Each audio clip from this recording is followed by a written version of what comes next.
ইতিহাসের ৪ নম্বর স্কুলের সমস্ত প্রশ্নের উত্তর করে দিলাম। কিতাবুল হিন্দ গ্রন্থটি কার লেখা? অল বিরুনি। শ্রীমন্ত শঙ্করদেব কোথায় ভক্তিবাদ প্রচার করেছিলেন? উত্তর ও পূর্ব ভারতে। চর্যাপদ কখন রচিত হয়েছিল? খ্রিস্টপূর্ব অষ্টম ও দ্বাদশ শতকে। মোগল স্থাপত্য শ্রেষ্ঠ নিদর্শন কি? তাজমহল। মোহাম্মদ ঘুরি কাকে পরাজিত করে দিল্লি দখল করেছিলেন? তৃতীয় পৃথ্বীরাজ চৌহানকে হারিয়ে। ফতোয়া ই আলমগীরি কার রাজত্বকালে ভারতে কার রাজত্বকালে রচিত করেছিলেন? ঔরঙ্গজেব। শ্রীকৃষ্ণ কীর্তন বইটি কার লেখা? বড়ো চণ্ডীদাস। শিখদের নবম গুরু কে ছিলেন? তেগ বাহাদুর। হুমায়ুন নামক গ্রন্থটির রচয়িতা কি? গুলগোবিন্দ বেগম। জাটরা কোন সম্রাটের আমলে বিদ্রোহ করেছিল? ঔরঙ্গজেব। হলদিঘাটের যুদ্ধে আকবরের প্রধান সেনাপতি ছিল মান সিং। ইংরেজিতে গভর্নমেন্ট শব্দের মানে হলো শাসন করা। জৈব উন্নিসা কে ছিলেন? ঔরঙ্গজেবের কন্যা। মোহাম্মদ বিন তুগলকের সময় 1 মণ চালের দাম কত ছিল? 14 জিতল। ভারতের সংবিধান কবে কার্যকর হয়? 1950 সালের 26 জানুয়ারি। দুয়ের দাগে নেপাল থেকে চর্যাপদের পুঁথি উদ্ধার করেছিলেন? হরপ্রসাদ শাস্ত্রী। Option B. সুফিরা গুরুকে মনে করতেন পীর। Option B. মহাভারতের ফার্সি অনুবাদের নাম? রজমনামা। Option C. জৈনপুরী রাগ সৃষ্টি করেন? ইব্রাহিম শাহ সোরকি। Option C. শিবাজির অভিষেক হয়েছিল 1674 খ্রিস্টাব্দে। Option B. বাজারের তথ্য সরকারকে দেওয়ার দায়িত্ব ছিল কানুনগোদের। Option A. বুলন্দ দরওয়াজা নির্মাণ করেছিলেন আকবর। Option A. সংস্কৃতে পুর শব্দের অর্থ হল নগর। Option A. 3 দাগের প্রশ্ন। প্রথম ঠিক ভুল। প্রথম প্রশ্নের উত্তরটি ঠিক, দ্বিতীয় প্রশ্নের উত্তরটি ভুল, তৃতীয় প্রশ্নের উত্তরটি ঠিক, চতুর্থ প্রশ্নের উত্তরটি ভুল, পঞ্চম প্রশ্নের উত্তরটি ভুল, তারপরে প্রশ্নের উত্তরটি ভুল। কস্তম্ভ খস্তম্ভ। 4 দাগে কস্তম্ভ খস্তম্ভ। শিরিন কলম। খোয়াজা আব্দুস সামাদ। আইনে আকবরী। আবুল ফজল। মুস্তাখাব উদ তোয়ারাকিক। মুস্তাখাব উদ তোয়ারিক। বদাউনি। পদ্মাবতী। সৈয়দ আলাওল। 5 দাগে বিবৃতি। 5-1 বিবৃতি উত্তরটি হলো ব্যাখ্যা 3। 5-2 বিবৃতি উত্তর হলো ব্যাখ্যা 2। 3 বিবৃতির উত্তরটি হলো ব্যাখ্যা 2। পিয়েত্রাদুরা কি? কোথায় এর ব্যবহার হয়েছিল? রায়মানের সঙ্গে 172 নম্বর পৃষ্ঠা 37 নম্বর দাগের প্রশ্নের উত্তরটি তোমরা দেখো। 172 নম্বর পৃষ্ঠা 37 দাগের প্রশ্নের উত্তরটি তোমরা দেখো। ভারতে চিশতি সম্প্রদায় প্রতিষ্ঠা করেছিলেন মঈন উদ্দিন চিশতি। এই সম্প্রদায়ের একজন সুফি সাধকের নাম হলো বাবা ফরিদ।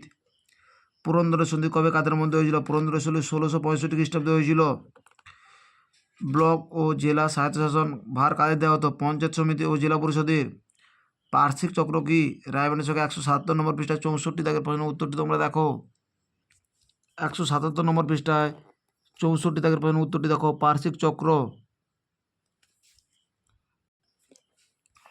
অষ্টপ্রধান বলতে কি বোঝো? রায়মানের সঙ্গে 197 নম্বর পৃষ্ঠায় 7 দাগের প্রশ্নের উত্তরটি তোমরা দেখো।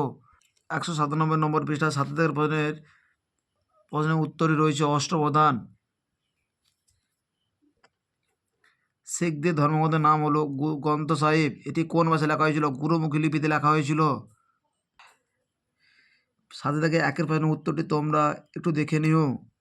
খালসা কাদের বলা হয়? খালসা মন্দির বৈশিষ্ট্য কি? রায়মানের সঙ্গে 198 নম্বর পৃষ্ঠায় 14 দাগের প্রশ্নের উত্তরটি তোমরা দেখো। 198 নম্বর পৃষ্ঠায় 14 দাগের প্রশ্নের উত্তরটি তোমরা দেখো।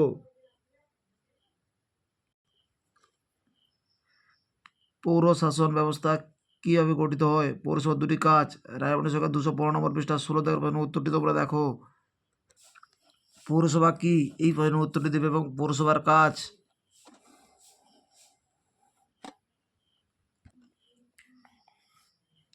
ভক্তিবাদ বলতে কি বোঝো? মধ্যযুগে ভারতের ভক্তিবাদের উত্তরের 2টি কারণ। রায়মানের সঙ্গে 118 নম্বর পৃষ্ঠায় 3 দাগের প্রশ্নের উত্তরটি তোমরা দেখো। ভক্তিবাদ উত্থানের কারণ। রায়বাটির সঙ্গে 118 নম্বর পৃষ্ঠায় 3 দাগের প্রশ্নের উত্তরটি তোমরা দেখো। শিবায়ন কি? এর ফলে বাংলা কৃষকদের জীবনে কি পরিবর্তন পাওয়া যায়? রায়বাটির সঙ্গে 175 নম্বর পৃষ্ঠায় 57 দাগে ও 58 দাগের প্রশ্নের উত্তরটি তোমরা দেখো।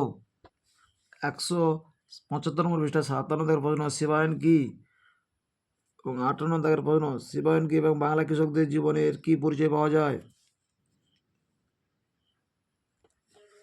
সিলসিলা কাকে বলে? চিশতি সুফিদের জীবনযাত্রা কেমন ছিল? রায়বানের সঙ্গে 170 নম্বর পৃষ্ঠায় 21 দাগের প্রশ্নের উত্তরটি তোমরা দেখো। 170 নম্বর পৃষ্ঠায় 21 দাগের প্রশ্নের উত্তরটি তোমরা দেখো। মোগল দরবারে মোগল দরবারি চিত্রশিল্পের পাশাপাশি বিভিন্ন আঞ্চলিক ক্ষেত্রে চিত্রশিল্পের বিস্তার সংক্ষেপে উল্লেখ করো। রায়বানের সঙ্গে 174 নম্বর পৃষ্ঠায় 45 দাগে ও 46 দাগের প্রশ্নের উত্তরটি তোমরা দেখো। মোগল দরবারের চিত্রকলা কীরকম ছিল? রায়বানের সঙ্গে 174 নম্বর পৃষ্ঠায় 45 দাগের প্রশ্নের উত্তরটি দেখো। ও মুঘল যুগে আঞ্চলিক চিত্রকলা কীরকম ছিল? 46 দাগের প্রশ্নের উত্তরটি তোমরা দেখো। গণতন্ত্র কাকে বলে? রায়বানের সঙ্গে 214 নম্বর পৃষ্ঠা 2 নম্বর প্রশ্নের উত্তরটি তোমরা দেখো। গণতন্ত্র বলতে কী বোঝো? ভারতের গণতন্ত্রের রাষ্ট্র বলে কেন? রায়বানের সঙ্গে 212 নম্বর পৃষ্ঠায় 3 দাগের প্রশ্নের উত্তরটি তোমরা দেখো। ভারতকে কেন গণতান্ত্রিক ও যুক্তরাষ্ট্র বলা হয়?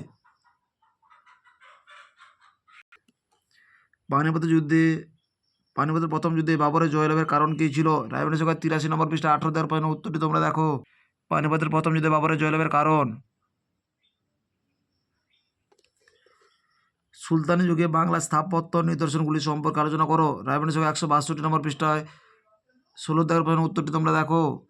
162 নম্বর পৃষ্ঠায় 16 দাগের প্রশ্নের উত্তরটি তোমরা দেখো।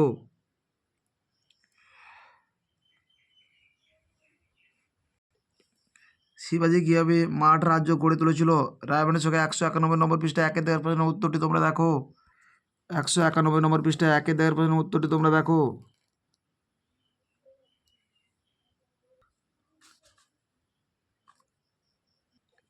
টিকা লেখক কবির।